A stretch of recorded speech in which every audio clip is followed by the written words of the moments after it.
লন্ডনের কিংস্টন এলাকার কিংস মেডাউ স্টেডিয়ামে জামাতে ঈদের নামাজ আদায় করেছেন বিএনপির ভারপ্রাপ্ত চেয়ারম্যান তারেক রহমান।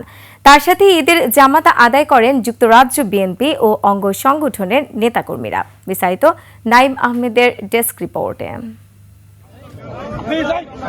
প্রায় এক দশক পর মা খালেদা জিয়ার সঙ্গে ঈদ করার সুযোগ পেলেন তারেক রহমান।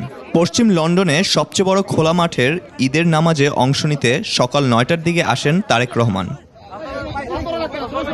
তার সাথে ছিলেন বেগম জিয়ার ব্যক্তিগত চিকিৎসক doctor AZ M Zahid Hossain, যুক্তরাজ্য বিএনপি সভাপতি এম এ মালেক, সাধারণ সম্পাদক কয়সর এম আহমেদ, জিয়াউর রহমান ফাউন্ডেশনের ইউরোপের সমন্বয়ক কামাল উদ্দিন সহ অন্যান্যরা। নামাজের পর তারেক রহমান লন্ডনের বিভিন্ন এলাকা থেকে আসা কমিউনিটি ও বিএনপি নেতাদের সাথে শুভেচ্ছা বিনিময় করেন। নাইম আহমেদ, ২১ টেলিভিশন।